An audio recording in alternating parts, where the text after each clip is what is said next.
Hello,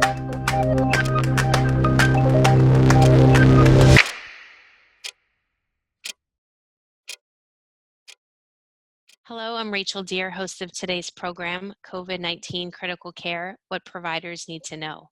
This is the May 15th update of DKB Med Radio's coronavirus educational series, COVID-19, Keeping Up with a Moving Target. Thank you for joining us. As a reminder, we are now providing twice weekly 15-minute webcasts and podcasts featuring the latest news, treatment updates, and clinical considerations, as well as answering your questions about COVID-19. These will be available on Wednesday evening and Friday morning. Sign up at covid19.dkbmed.com to be sure you get the latest updates. Today's program is accredited for ANCC and AMA PRA Category 1 credits. Please visit our website for complete CME and CE information. To attest for CME and CE credit, please visit covid19.dkbmed.com. There you will find all of our previous COVID-19 programs and have access to other free CME and CE programs on a wide range of topics. Slides from today's presentation, as well as all previous presentations, can be found in the Resource Center.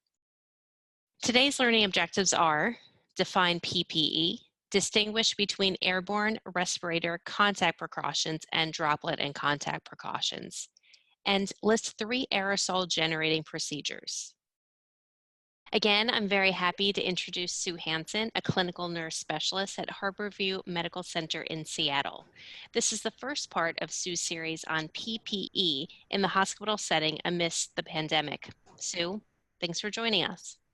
Well, thank you for having me.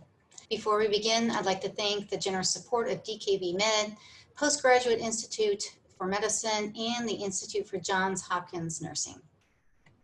PPE, so personal protective equipment. What is it? We're going to talk about what it is, when do we use it, where do we use it.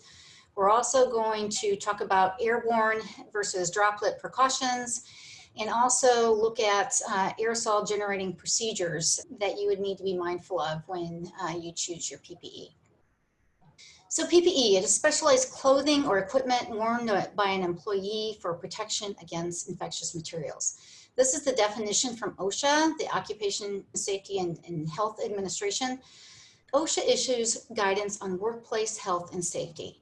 They issue the regulations required to use PPE in healthcare settings, and they also issue guidance on health and safety issues in any other workplace like construction.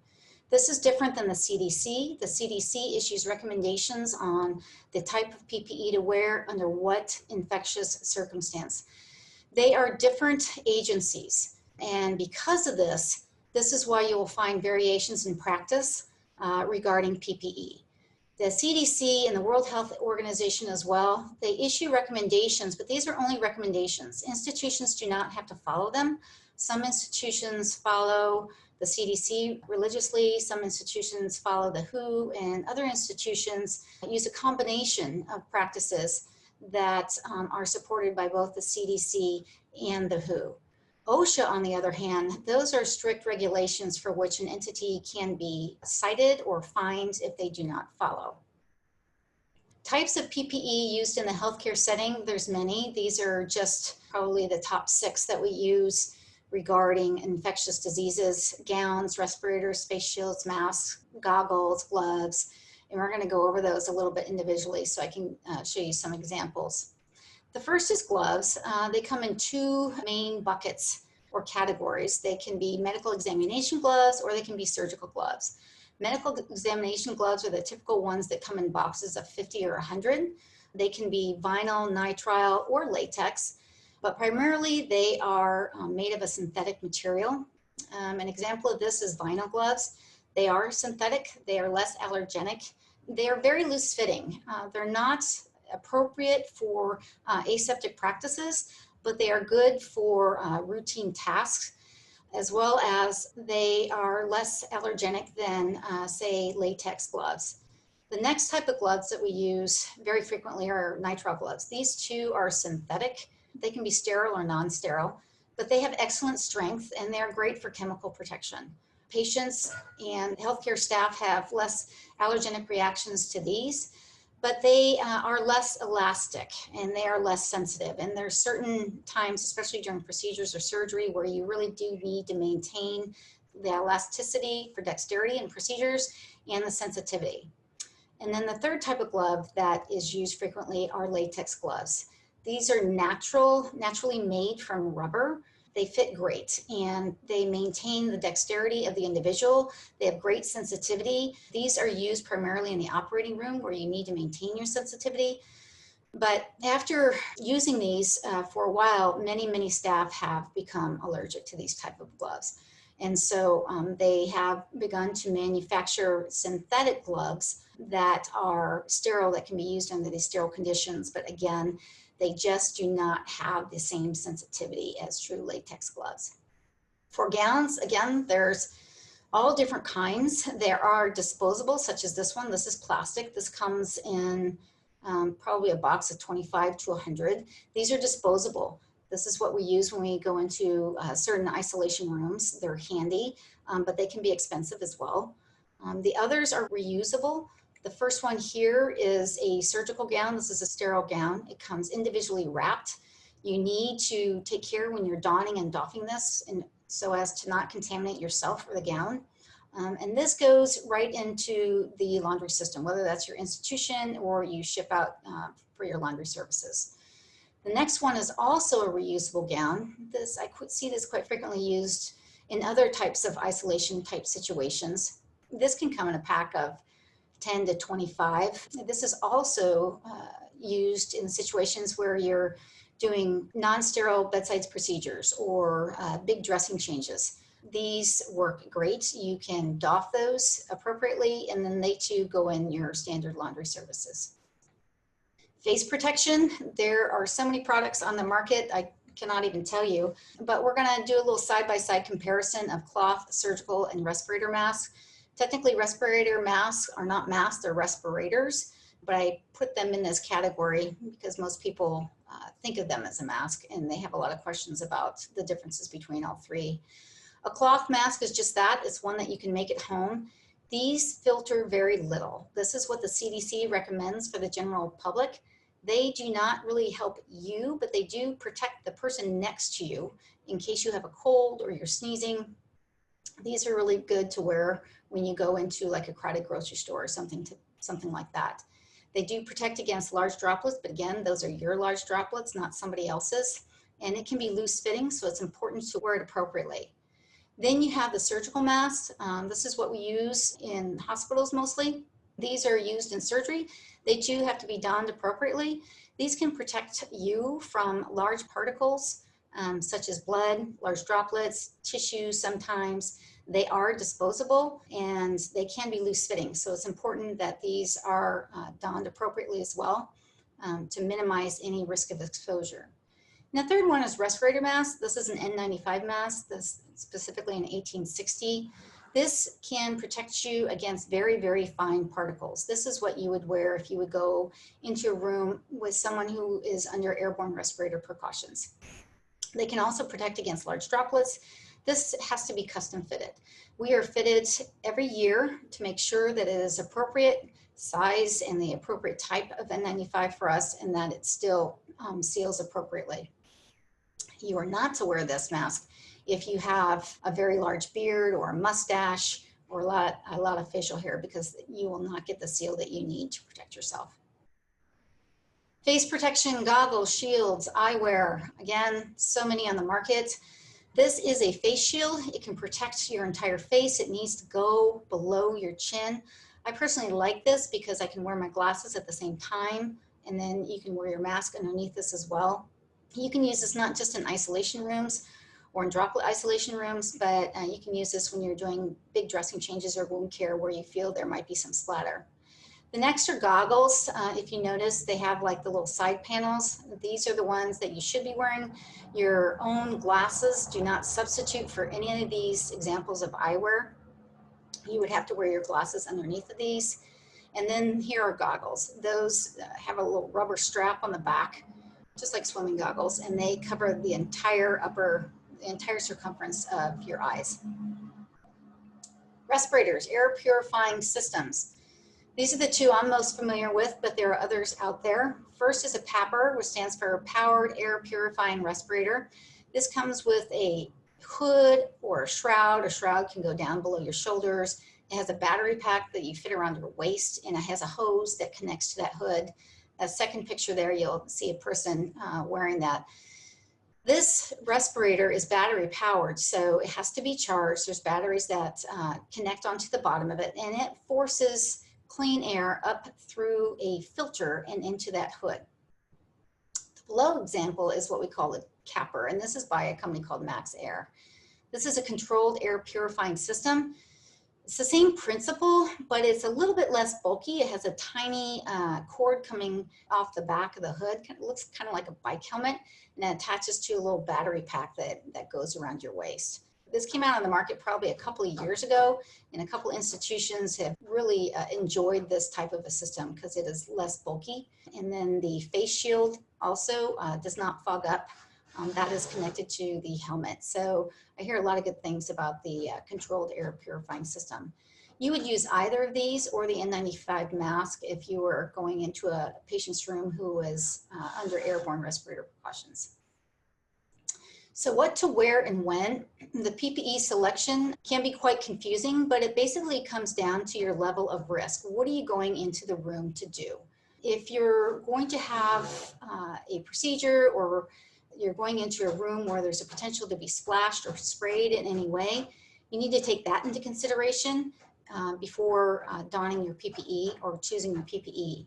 In addition, you need to think about the durability and the appropriateness for the task. And when I think of this item, I think of gloves or sterile gowns. And so if you're going to have a procedure and you're going to be at the table, you're going to need to choose the sterile gown versus the disposable non-sterile. You're going to probably want to choose the best sterile gloves that maintain your dexterity and the sensitivity. And then next, you need to think about fit. And when I think about fit, I think about that N95 mask that you need to be fit tested every year. When you are in a situation where you have to grab respirator equipment quickly, you need to make sure that you have the one that's appropriate for you. So if you have not been fit tested in the past year, or you have been fit tested and you failed, those N95s are not for you, either for whatever reason it doesn't maintain a good seal, or your facial shape does not, it's not conducive to the N95, then you need to ensure that there's enough PAPR hoods, batteries, and belts for you in case you need to go into that room quickly. And the situation I think about this is in a code situation. You need to make sure that you have the proper equipment on your units so that anybody who needs to go into the room quickly has the proper equipment to do so. And lastly, you need to consider the type of isolation precautions. Are they contact precautions? Are they droplet? Are they airborne respirator? Are they a combination of all three? Those are some of the things you need to take into consideration before you don your gear. So when thinking about respiratory illnesses that can be transmittable to others, you need to think in terms of droplet, airborne, and contact. And this, I'm talking in general terms, not just to COVID-19, but transmission can be direct or indirect. It can come in the form of contact, droplet, or airborne. From the limited time that we've had to study COVID-19, what is coming out is that it is primarily transmitted through large droplets and contact transmission, but in addition is also transmitted in fine particles in the air. So with contact transmission, this occurs when someone coughs, or maybe a vent circuit comes apart and those large particles disperse into the air, and then they fall on a surface. So this can be a gown, this can be a bed rail, or another example is if somebody should cough and then cover their mouth with their hands and then touch a doorknob, or touch the phone receiver or their cell phone. That is a contact surface. If somebody goes up and touches that contact surface, then maybe rubs their eyes, that's a way that that virus can be transmitted. Another form is droplet transmission. These are heavier particles. These are generally anywhere greater than 5 to 10 microns. They can travel about 3 to 6 feet, and then they begin to fall. But this is also a way to contact a virus. If it's by droplet transmission, it's probably generally direct transmission. So maybe you're standing close to somebody who coughs or sneezes and they're not wearing a mask. This could be a mode of transmission. And thirdly is airborne transmission. These are finer particles. It's more like a mist. These are generally less than 5 microns. They can travel farther and they can last a little bit longer in the air because they're not as heavier like larger droplets are. So I thought this was a great picture showing how COVID-19 can be transmitted in all 3 forms, either contact, droplet, or airborne. This is just a diagram of someone coughing and sneezing. And if you look at the coughing, it shows that those droplets can travel about 10 meters per second. Those are heavy droplets, and then they'll begin to fall. If you sneeze, of course, those droplets travel farther and faster, right? Up to about 6 meters, some studies have shown. But when you look at the exhalation curve and how it drops off there, this is how contact transmission comes into play. Those heavier droplets fall to whatever surface is around you, and then the next person will touch that surface and maybe rub their eyes or rub their nose, and then they could be exposed to COVID-19. Lastly is airborne transmission. You can see in the beginning when this person coughs or sneezes, those smaller particles kind of hover around in like a cloud formation. They can go farther and they kind of linger. These are the ones that would require someone to wear airborne respirator precautions to protect themselves from these aerosols. So when thinking about airborne precautions and choosing the right precautions before you go into the patient's room, again, you need to think about the level of risk. And the level of risk always has to include these aerosol-generating procedures. We do a lot of these at the bedside. Your patient may not always have these going on at any given time, but these are some of the things that could happen that would make you change what you're going to wear. Some of them could be intubation, extubation, bronchoscopy. If your patient is on CPAP or BiPAP, which is forms of non-invasive ventilation, if your patient is having a TE at the bedside, or you need to induce some sputum, or you're proning your patient. So your ventilated patient needs to go on their belly, and this is a high-risk procedure. Unfortunately, sometimes the circuits become disconnected, and so that person at the head of the bed can get splashed or sprayed with that positive pressure ventilation, and those aerosolized particles could contaminate them. So in these situations, this is really when you need to choose your N95 respirator or your PAPR or your CAPR before you go into the room. So to give you an example here, primarily our COVID-19 patients are in droplet contact precautions, meaning we are mindful of those large droplets that are in the air as well as contact surfaces, or they can be in airborne respirator contact precautions. When it becomes confusing is when your patient is in droplet contact precautions, but then you see someone walking in with maybe having donned an airborne respirator. And so what's the difference? When you go into your patient's room, if they're not going to have any of those aerosolizing procedures, that lowers your risk of contamination by aerosols dramatically. And so you would only need to wear droplet contact precautions, which includes various forms of eyewear that you see here. You can choose a mask, gloves, disposable gown. Again, your own glasses do not serve as protective eyewear. But if you're going into that patient's room who is under droplet contact precautions, and let's say you're going to give a nebulized treatment, in that instance, you're going to want to don for airborne respirator precautions. So you would not just wear a mask, a simple mask or a surgical mask. You will want to don an N95. You will want to have proper eyewear. You can wear a disposable gown, or if you do not fit into an N95, you'll want to wear one of the purified air systems, such as a PAPR or a CAPR. Once that aerosolizing generating procedure is completed, you wait the allotted time for those particles to disperse. The next time you go into the room, then you can go back to droplet contact if you're not going to be exposed to any aerosolizing procedures. That being said, generally most patients who are in the ICU are under airborne respirator contact precautions simply because that they are intubated. When a patient is intubated on a ventilator, even though they're not having any of those procedures that I listed on the previous slide, the risk of that circuit coming apart and having an exposure to staph is much higher. And so I know at our institution, nearly all of our patients who are in the ICU who are intubated, or actually all who are intubated, are on airborne respirator contact precautions. And that is it. If you have any questions, I would be happy to answer those for you at this time. Sue, thanks for those updates. We will now continue to the listener Q&A. To submit questions for Sue about next week's topic, a continuation of PPE, please send questions to qa@dkbmed.com. If we are not able to address your question in this session, we will try to address it in another session. Okay, Sue, first question. Can we use gowns and surgical masks that have exceeded the manufacturer's expiration date? Do they offer the protection needed? That's a really good question. And of course, in times of where we need to really be conservative with our PPE, this has come up a lot. And the answer is yes and no. You have to really look at the product. The reason expiration dates are placed on products, that's a regulatory requirement. It doesn't mean that they don't work anymore.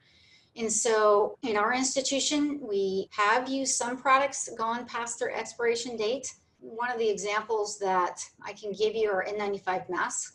We have reused and we have repurposed them. We have re-sterilized them through UV methods, and now we're just starting the vaporized hydrogen peroxide method. That being said, you have to examine your gear as well. And so it needs to be, you need to ensure that it's going to stand up and protect you for when you walk into the room. So anytime you don any type of gear, you need to make sure your mask seals appropriately. If it's been cleaned by either the UV method or hydrogen peroxide method, you got to make sure that it fits appropriately and it maintains a seal. You got to check your gown and make sure there's no holes or tears in it.